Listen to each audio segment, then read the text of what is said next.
The Premature Burial by Edgar Allan Poe, 1849. There are certain themes of which the interest is all-absorbing, but which are too entirely horrible for the purposes of legitimate fiction. These the mere romanticist must eschew, if he do not wish to offend or to disgust. They are with propriety handled only when the severity and the majesty of truth sanctify and sustain them. We thrill, for example, with the most intense of pleasurable pain over the accounts of the passage of the Beresina, of the earthquake at Lisbon, of the plague at London, of the massacre of St. Bartholomew, or of the stifling of 123 prisoners in the black hole at Calcutta. But in these accounts it is the fact, it is the reality, it is the history which excites. As inventions, we should regard them with simple abhorrence. I have mentioned some few of the more prominent and august calamities on record, but in these it is the extent, not less than the character of the calamity, which so vividly impresses the fancy. I need not remind the reader that, from the long and weird catalogue of human miseries, I might have selected many individual instances more replete with essential suffering than any of the vast generalities of disaster. The true wretchedness, indeed, the ultimate woe, is particular, not diffuse. That the ghastly extremes of agony are endured by man the unit, and never by man the mass. For this let us thank a merciful God. To be buried while alive is, beyond question, the most terrific of these extremes which has ever fallen to the lot of mere mortality.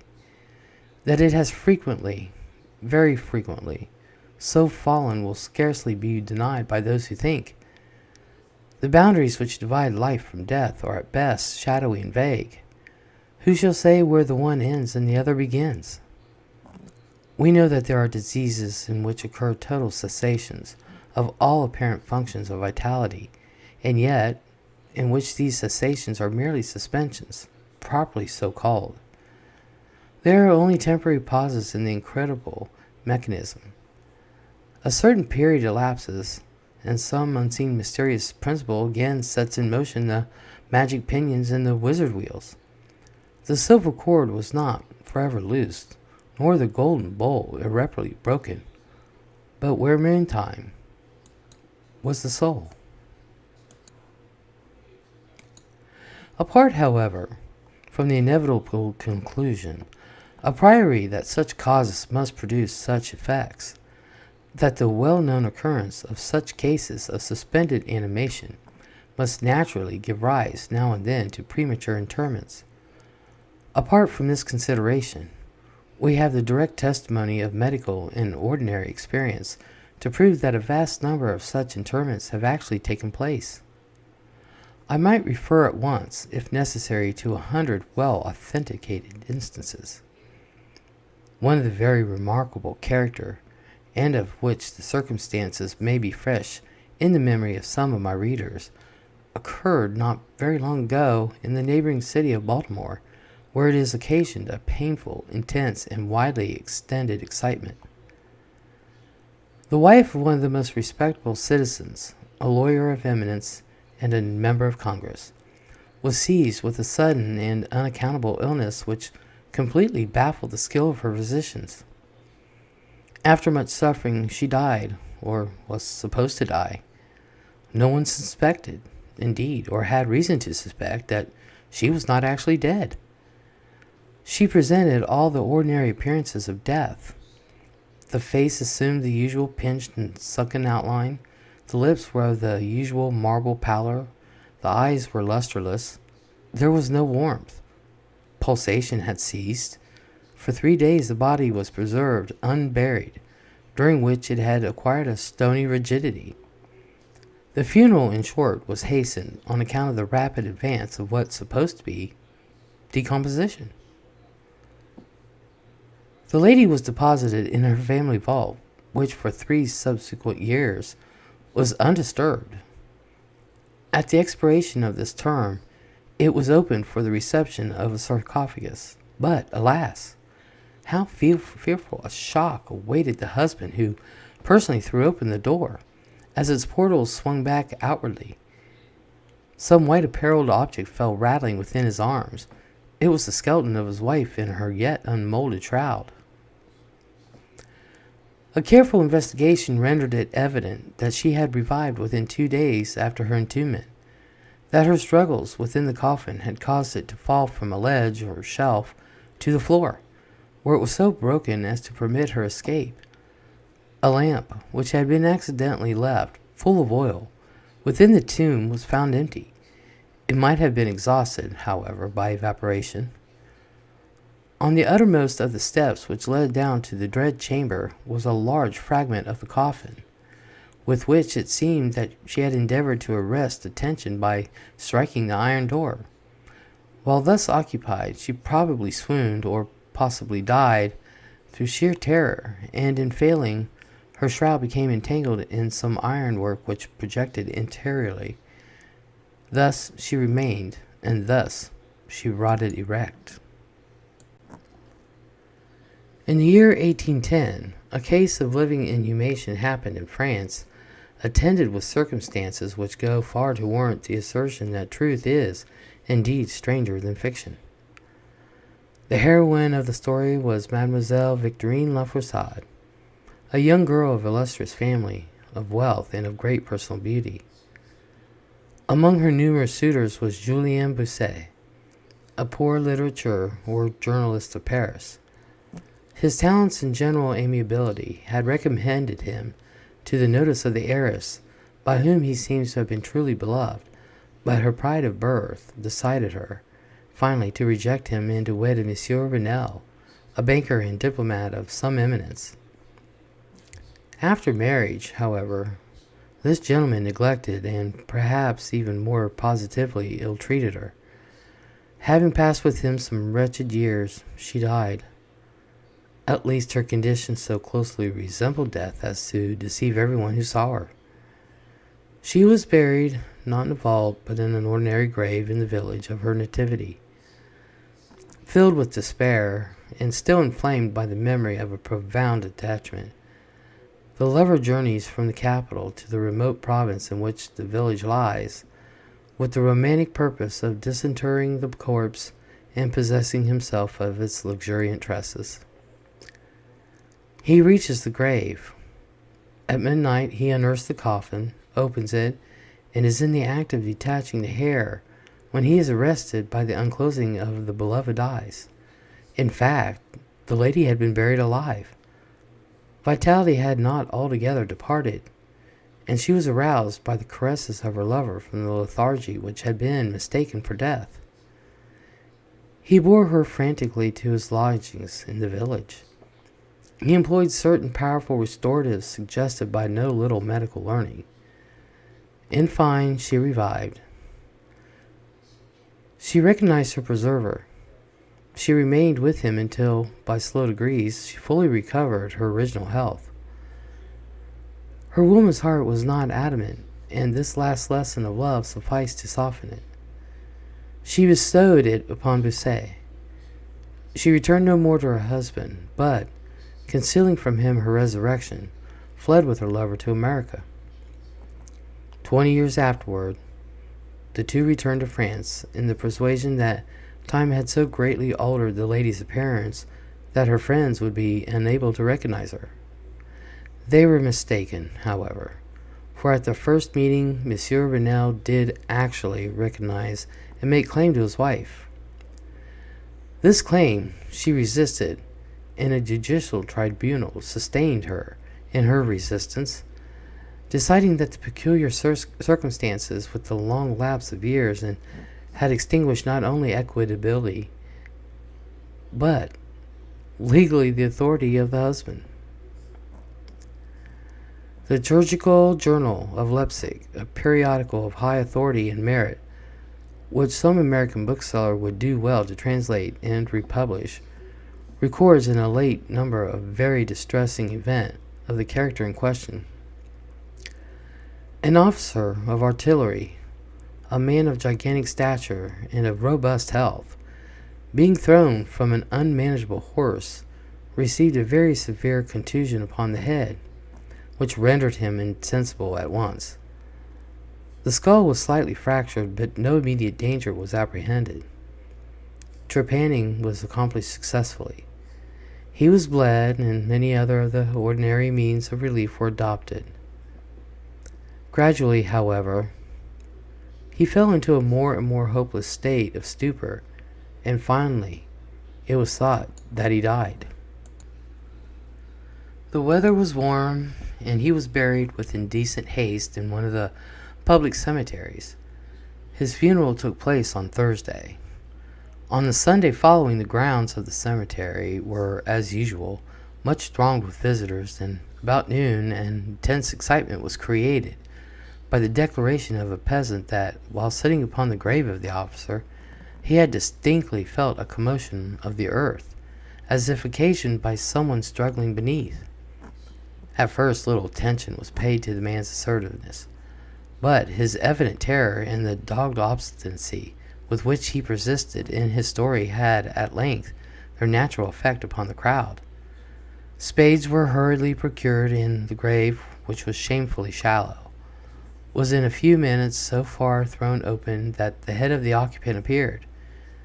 He was then seemingly dead, but he had sat nearly erect within his coffin, the lid of which was, in his furious struggles, had partially opened. He was forthwith conveyed to the nearest hospital, and there pronounced to be still living, although in an asphytic condition. After some hours he revived, recognized individuals of his acquaintance, and, in broken senses, spoke of his agonies in the grave. From what he related, it was clear that he must have been conscious for life for more than an hour, while inhumed, before lapsing into insensibility. The grave was carelessly and loosely filled with an exceedingly porous soil, and thus some air was necessarily admitted. He heard the footsteps of the crowd overheard, and endeavored to make himself heard in turn.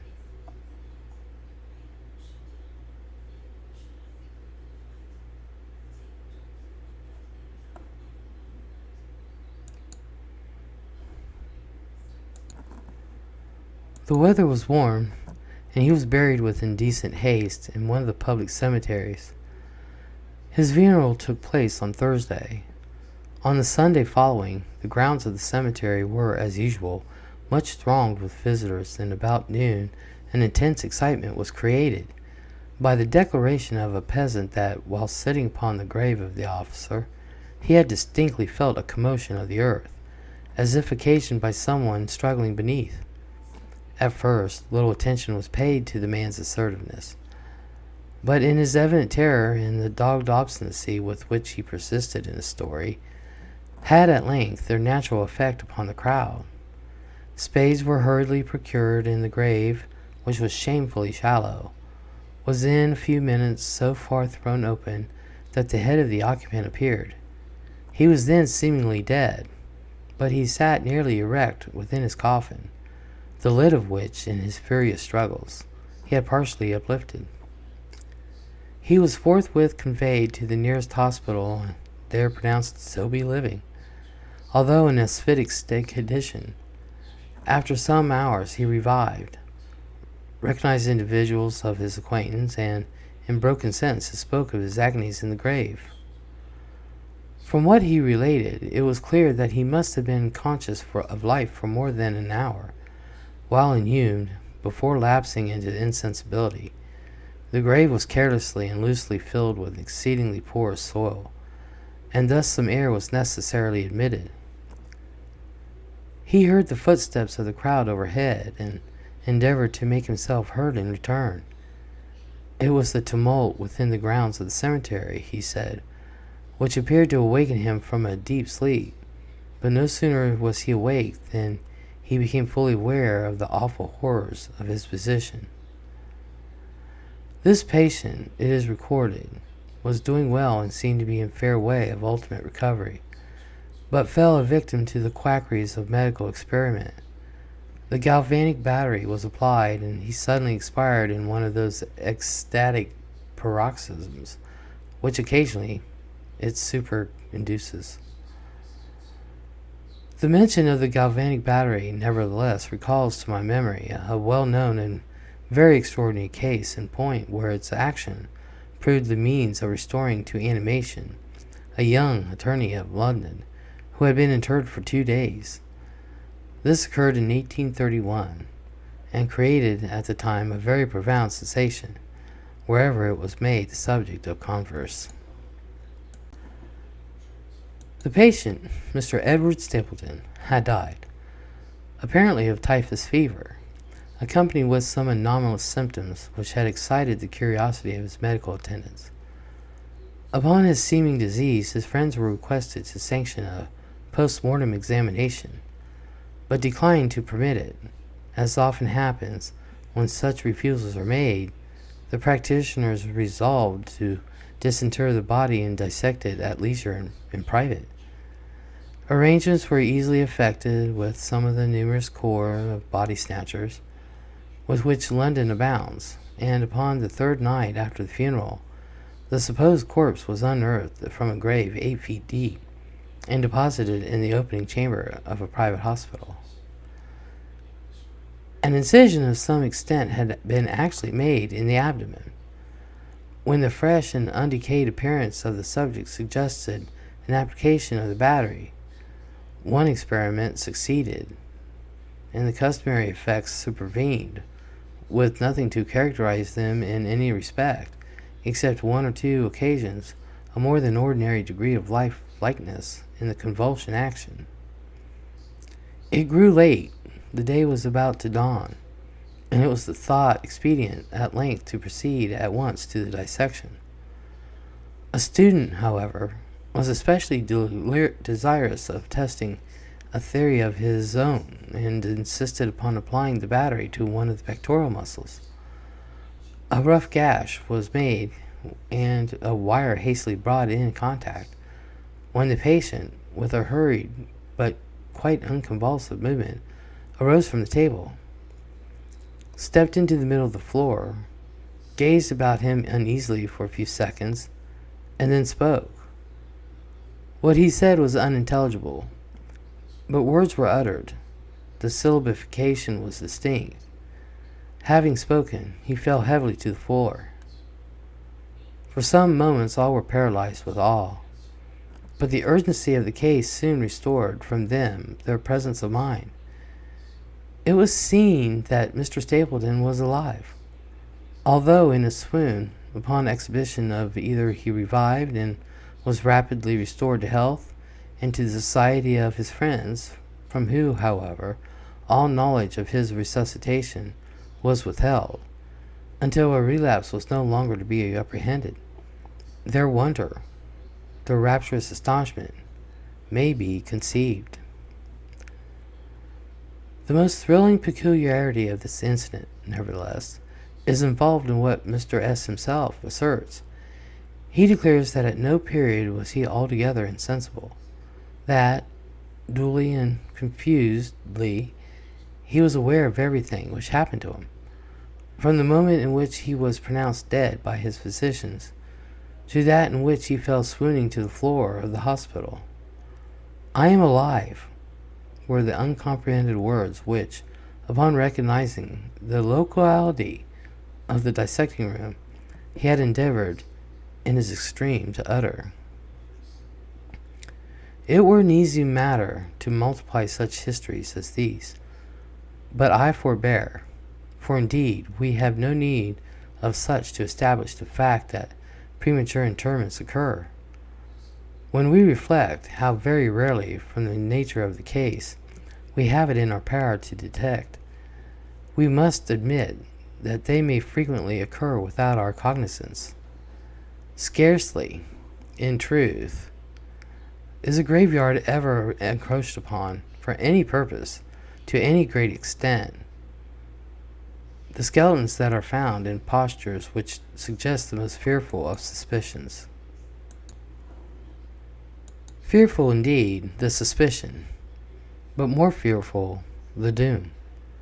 It may be asserted, without hesitation, that no event is so terribly well adapted to inspire the supremeness of bodily and of mental distress as burial before death.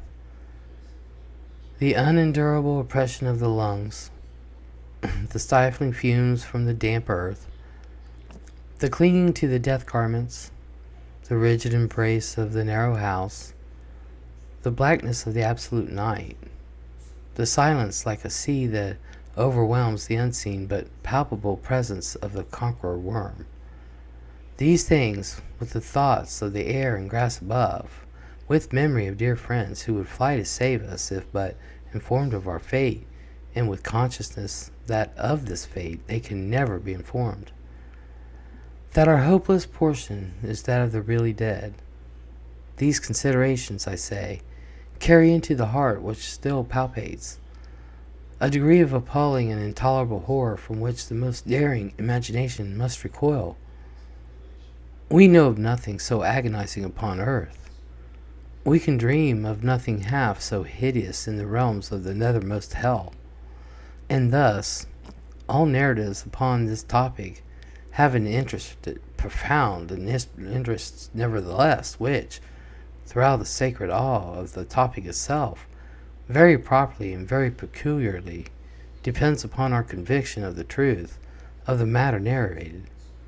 What I have now to tell is one of my own actual knowledge, of my own positive and personal experience.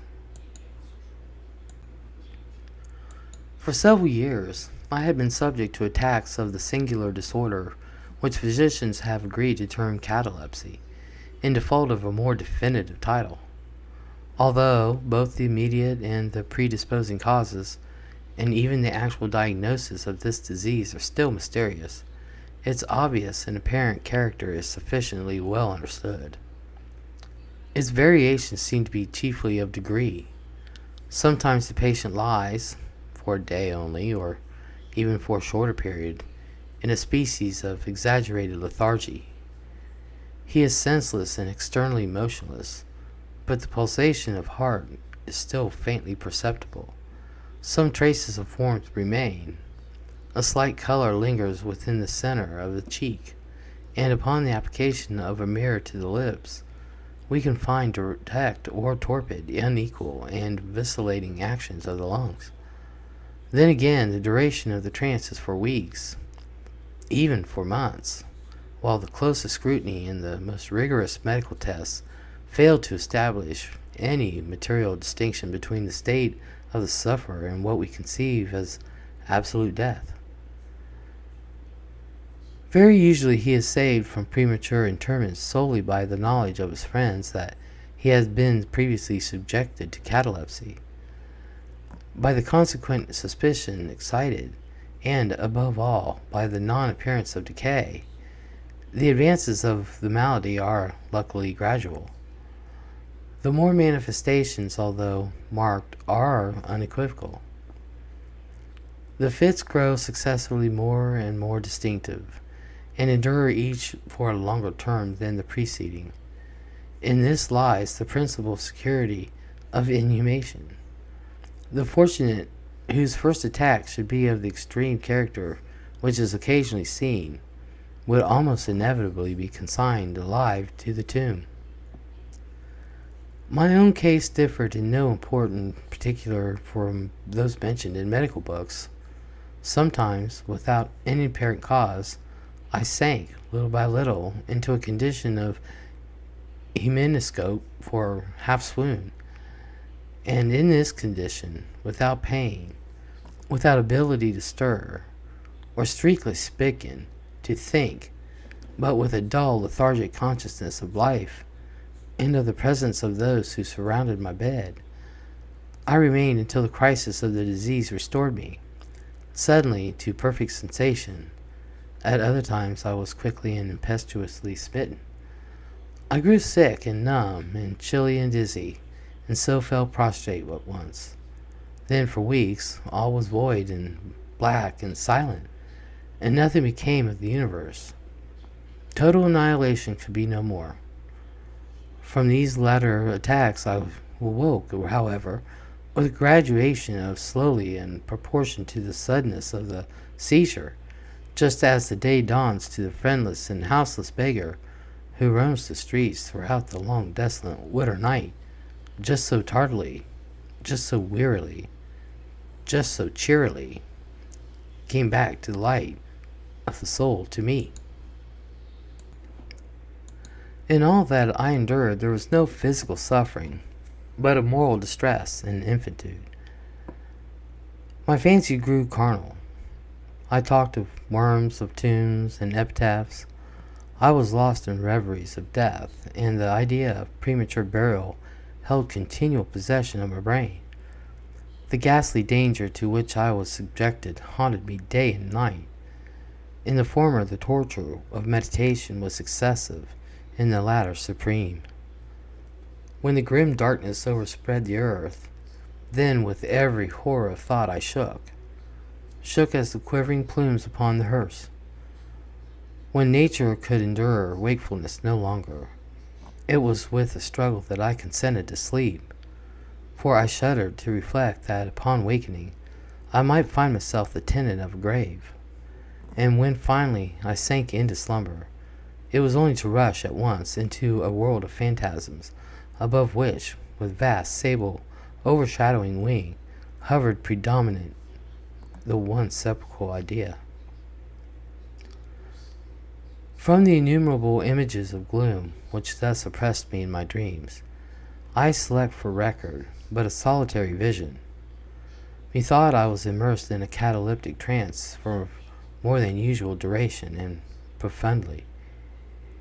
Suddenly there came an icy hand upon my forehead, and an impatient gibbering voice whispered the word "Arise!" within my ear. I sat erect. The darkness was total. I could not see the figure of him who had aroused me. I could call to mind neither the period at which I had fallen into the trance, nor the locality in which I then lay. While I remained motionless and busied in endeavors to collect my thought, the cold hand grasped me fiercely by the wrist, shaking it petulantly, while the gibbering voice said again, "Arise! Did I not bid thee arise?" "And who," I demanded, "art thou?" "I have no name in the regions which I inhabit," replied the voice mournfully. "I was mortal, but am fiend. I was merciless, but am pitiful. Thou dost feel that I shudder. My teeth chatter as I speak, yet it is not with the chilliness of the night without end. But this hideous is insufferable. How canst thou tranquilly sleep? I cannot rest for the cry of these great agonies. The sights are more than I can bear. Get thee up. Come with me to the outer night, and let me unfold to thee the graves. It is not this a spectacle of woe? Behold!" I looked at the unseen figure, which grasped me by the wrist, had caused to be thrown open the graves of all mankind, and from each issued the faint phosphoric radiance of decay, so that I could see into the innermost recesses, and there view the shrouded bodies in their sad and solemn slumbers with the worm. But alas! The real sleepers were fewer by many millions than those who slumbered not at all. And there was a feeble struggling, and there was a general sad unrest, and from out the depths of the countless pits there came a melancholy rustling from the garments of the buried, and of those who seemed tranquilly to repose. I saw that a vast number had changed in greater or less degree the rigid and uneasy position in which they had originally been entombed, and the voice again said to me as I gazed, "Is it not, oh, is it not a pitiful sight?" But before I could find words to reply, the figure had ceased to grasp my wrist.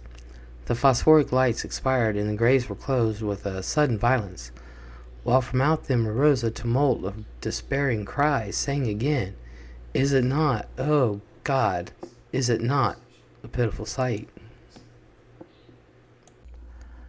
Fantasies such as these, presenting themselves at night, extended their terrific influence far into my waking hours. My nerves became thoroughly unstrung, and I fell a prey to perpetual horror. I hesitated to ride or to walk or to indulge in any exercise that would carry me from home. In fact, I no longer dared trust myself out of the immediate presence of those who were aware of my proneness to catalepsy, lest, falling into one of my usual fits, I should be buried before my real condition could be ascertained. I doubted the care, the fidelity of my dearest friends. I dreaded that in some trance of more than customary duration, they might be prevailed upon to regard me as irrecoverable. I even went so far as to fear that, as I occasioned much trouble, they might be glad to consider a very protracted attack as sufficient excuse for getting rid of me altogether. It was in vain they endeavored to reassure me by the most solemn promises. I exacted the most sacred oaths that under no circumstances they would bury me until decomposition has so materially advanced as to render further preservation possible. And, even then, my mortal terrors would listen to no reason, would accept no consolation. I entered into a series of elaborate precautions. Among other things, I had the family vault so remodeled as to admit of being readily opened from within. The slightest pressure upon a long lever that extended far into the tomb would cause the iron portal to fly back. There were arrangements also for the free admission of air and light, and convenient receptacles for food and water within my immediate reach of the coffin intended for my reception. This coffin was warmly and softly padded, and was provided with a lid fashioned upon the principle of the vault door, with the addition of springs so contrived that the feeblest movement of the body would be sufficient to set it at liberty. Besides all this, there was suspended from the roof of the tomb a large bell, the rope of which it was designed should extend through a hole in the coffin, so be fastened to one of the hands of the corpse. But alas, what avails the vigilance against the destiny of man? Not even these well-contrived securities sufficed to save from the uttermost agonies of living inhumation a wretch to these agonies foredoomed. There arrived an epoch, as often before there had arrived, in which I found myself emerging from total unconsciousness into the first feeble and definite sense of existence. Slowly, with a tortoise gradation, approached the faint gray dawn of the fiscal day. A torpid uneasiness, an apathetic endurance of dull pain. No care, no hope, no effort. Then, after a long interval of ringing in the ears, then, after a lapse still longer, a prickling or tingling cessation in the extremities, then a seemingly eternal period of pleasurable quiescence, during which the awakening feelings are struggling into thought, then a brief resinking into the non-entity, then a sudden recovery. At length, the slight quivering of an eyelid, and immediately thereupon an electric shock of terror, deadly and indefinite, which sends the blood in torrents from the temples to the heart.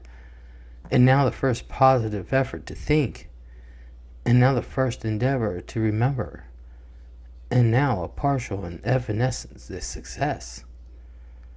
And now the memory has so far regained its domination that in some measure I am cognizant. I feel that I am not waking from ordinary sleep. I recollect that I have been subject to catalepsy, and now, at last, as if by the rush of an ocean, my shuddering spirit is overwhelmed by the one grim danger, by the one spectral and ever-prevalent idea. For some minutes after this fancy possessed me, I remained without motion. And why? I could not summon courage to move. I dared not make the effort which was to satisfy me of my fate, and yet there was something at my heart which whispered me it was sure. Despair, such as no other species of wretchedness ever calls into being, despair alone urged me, after long irresolution, to uplift the heavy lids of my eyes. I uplifted them. It was dark, all dark. I knew that the fit was over. I knew that the crisis of my disorder had long passed. I knew that I had now fully recovered the use of my visual faculties, and yet it was dark, all dark. The intense and utter raylessness of the night that endureth for evermore. I endeavored to shriek, but my lips and my parched tongue moved convulsively together in the attempt. But no voice issued from the cavernous lungs which, oppressed as if by weight of some incumbent mountain, gasped and palpitated with the heart at every elaborate and struggling inspiration. The movement of their jaws and this effort to cry aloud showed me that they were bound up, as is usual with the dead. I felt, too, that I lay upon some hard substance, and by something similar my sides were also closely compressed. So far I had not ventured to stir any of my limbs, but now I violently threw up my arms, which had been lying at length, the wrists crossed. They struck a solid wooden substance, which extended above my person at an elevation of not more than 6 inches from my face. I could no longer doubt that I reposed within a coffin at last.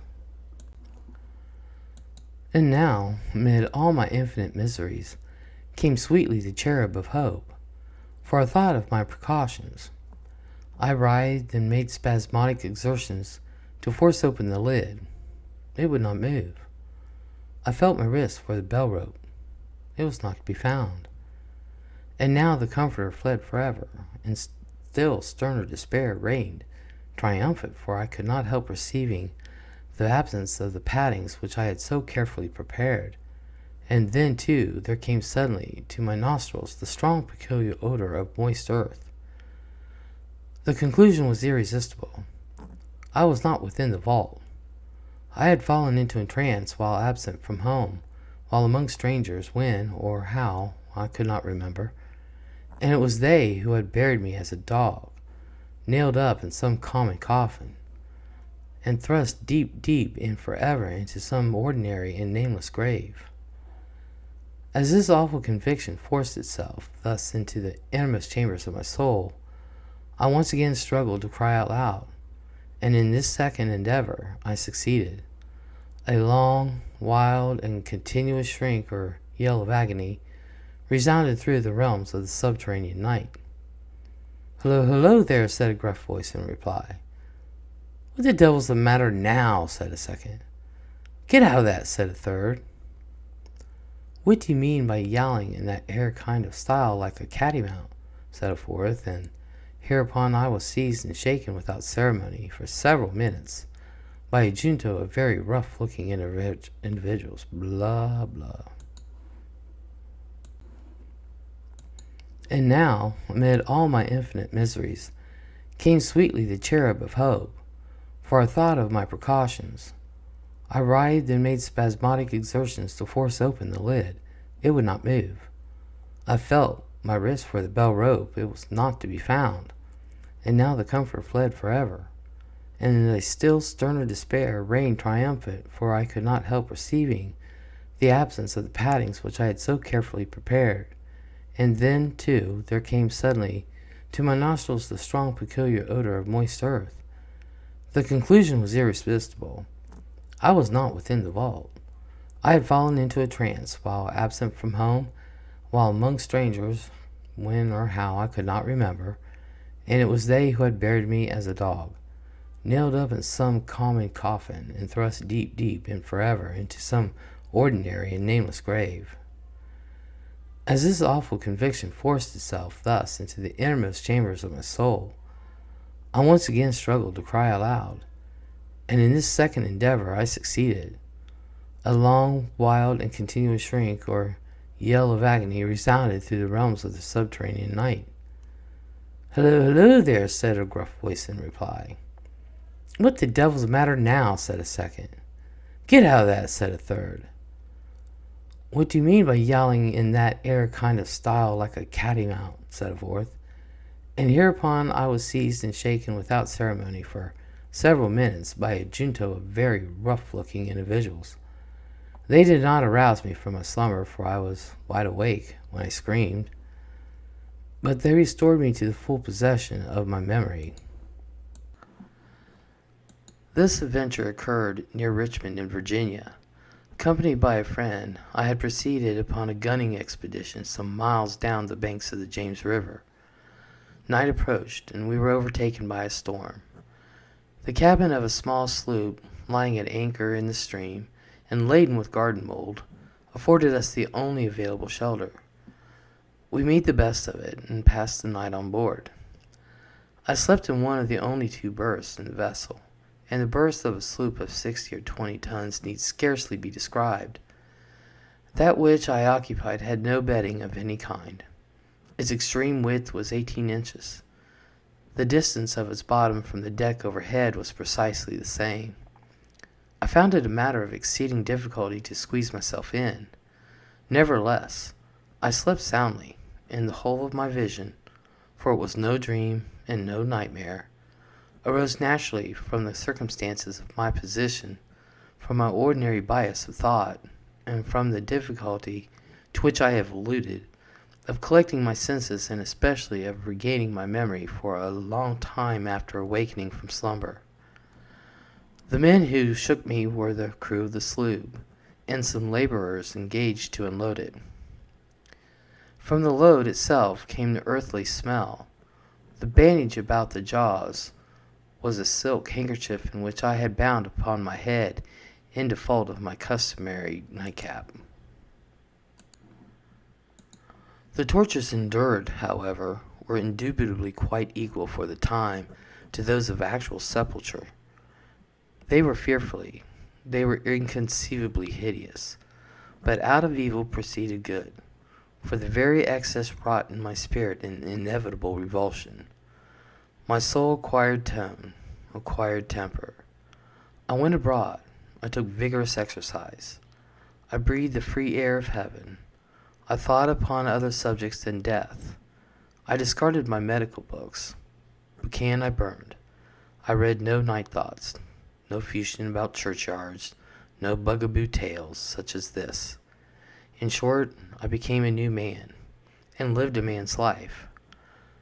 From that memorable night, I dismissed forever my charnel apprehensions, and with them vanished the cataleptic disorder, of which perhaps they had been less the consequence than the cause. There are moments when, even the sober eye of reason, the world of our sad humanity may assume the semblance of a hell, but the imagination of man is no Carthus to explore with impunity its every cavern. Alas, the grim legion of the sepulchral terrors cannot be regarded as altogether fanciful, but like the demons in whose company Aphrodite made his voyage down the Oxus, they must sleep, or they will devour us. They must be suffered to slumber, or we perish.